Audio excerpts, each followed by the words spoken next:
Hi everyone, it's ExJW Rush, and today we're just going to have a little conversation.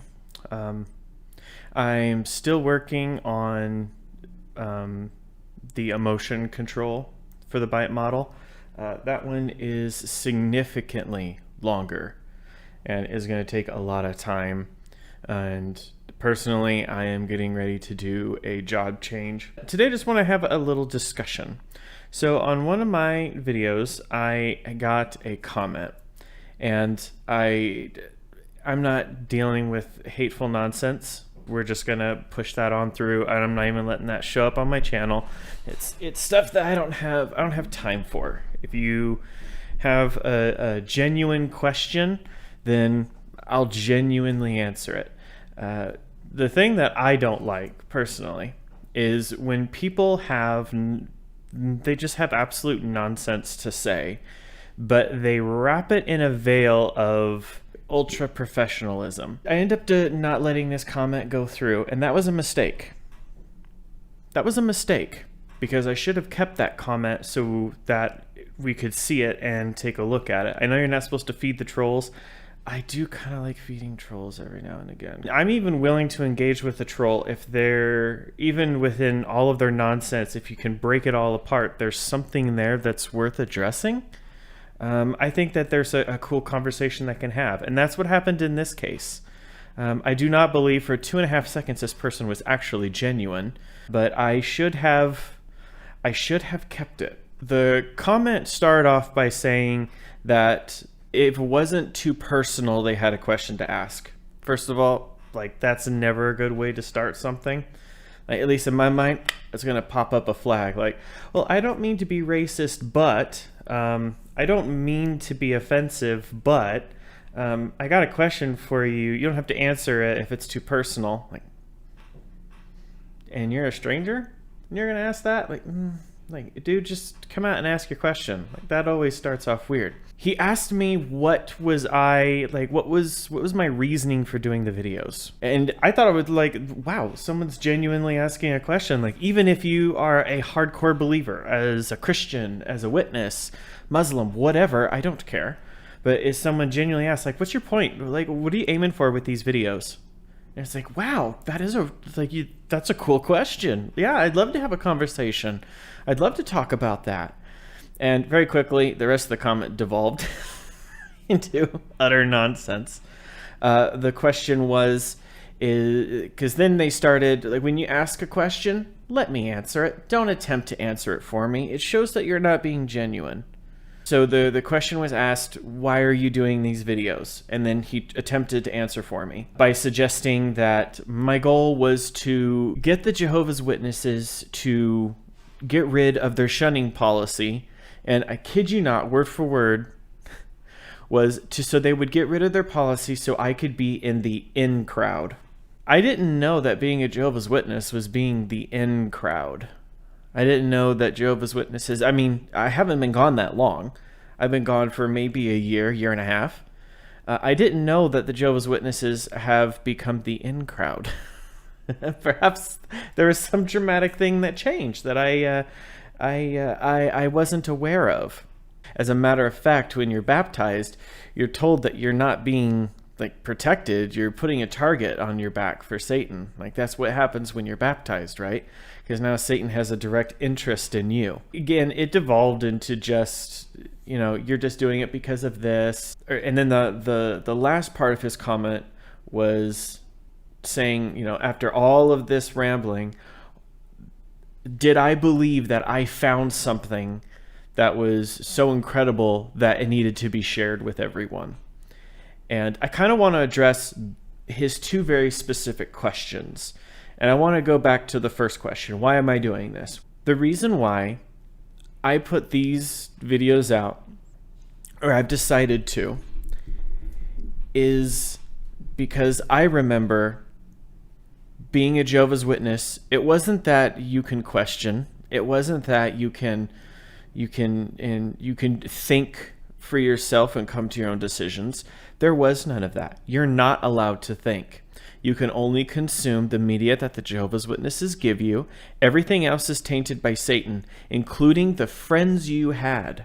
I had to destroy friendships. Now, is that something you have to do and they're going to lead with that? Of course not. They're going to lead with that. No one will ever join them. But it is expected of you because these are outside associations. They are bad associations. Remember? Bad associations spoil useful habits. That scripture is burned into my mind the amount of time it was told to me. And that can come down to family. I had a family member that was disfellowshipped. I had to completely cut her off. And the guilt that I feel is intense because I did that. I want people to know that it's okay to question.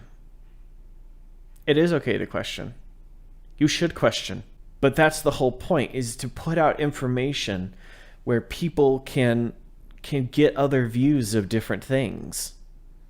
The bite model is incredibly important.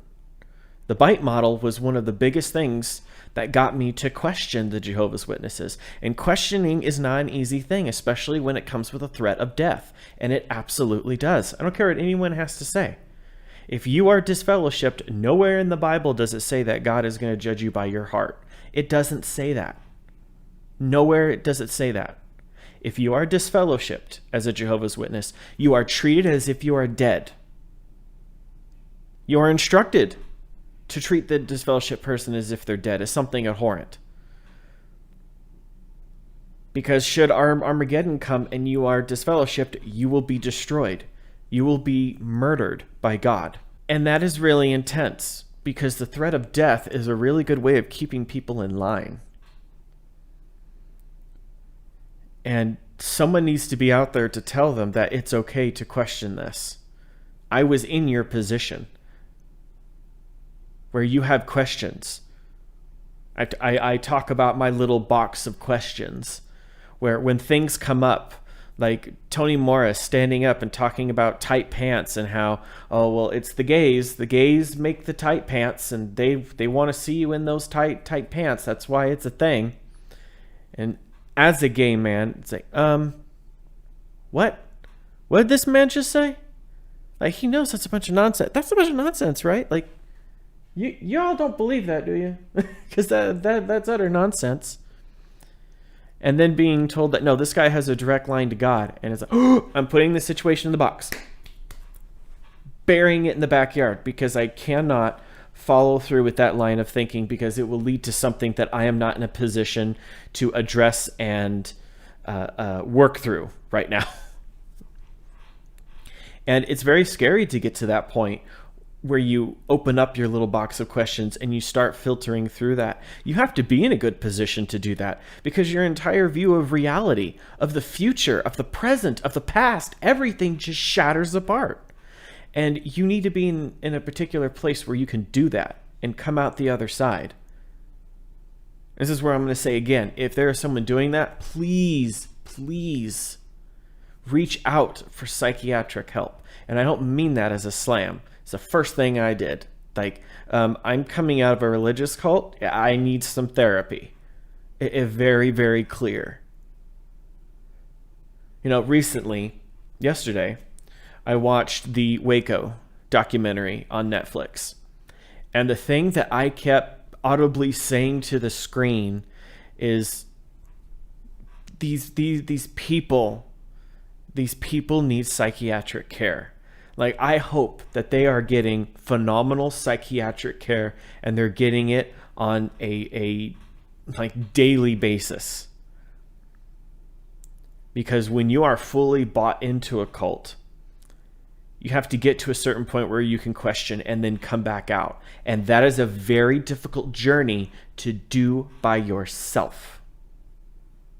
And it has destroyed people. That is the reason why I make these videos. I make these videos so people can have a drop of hope. Now, I know, Mr. Commenter person, that you didn't ask that question and expect to get a reasonable answer. Your comment was full of nonsense. Your comment was nothing but trying to initiate a fight. Now, for your second question, it wasn't really a question again. It was your attempt to answer for me. So I'm going to turn your last statement into a question. Do I believe that I have found something so amazing that the world needs to hear? Yeah, I do. I believe it is amazing the amount of stuff that the Jehovah's Witnesses have gotten through. I think it's amazing the amount of abuse involving children that the Jehovah's Witnesses have gotten away with. I think it's amazing that the Jehovah's Witnesses would rather pay $2 million to the U.S. government than turn over any records involving said abuse. I think that is absolutely incredible. Absolutely disgusting. People that are in this cult need to know about it. The people that were in Jamestown, they needed to know what he was doing. And maybe if they knew what was really going on, so many people would not have lost their lives. People have a right to know, and the information needs to be out there. Whether a person decides to consume that information or not, that goes beyond me. But people have a right to know. So just as a conclusion, to reiterate, I make these videos to give people hope. I want people to know that you can question the Watchtower Society of Pennsylvania. They don't own you. All is said and done, and you leave and you cut everything off from the Watchtower, and you lose all your friends, you lose all your family, and you're left with nothing. There's still hope. Come and talk to us. Come and talk to us, those that have come out the other side, and we'll tell you what kind of hope is there, and we'll help you get on your feet. Because there is life after being a Jehovah's Witness. And do I believe that this is important and incredible information? You're damn right I do. That's all I have for this video. I hope that all of you stay safe, and I hope that all of you continue to question. Bye, guys.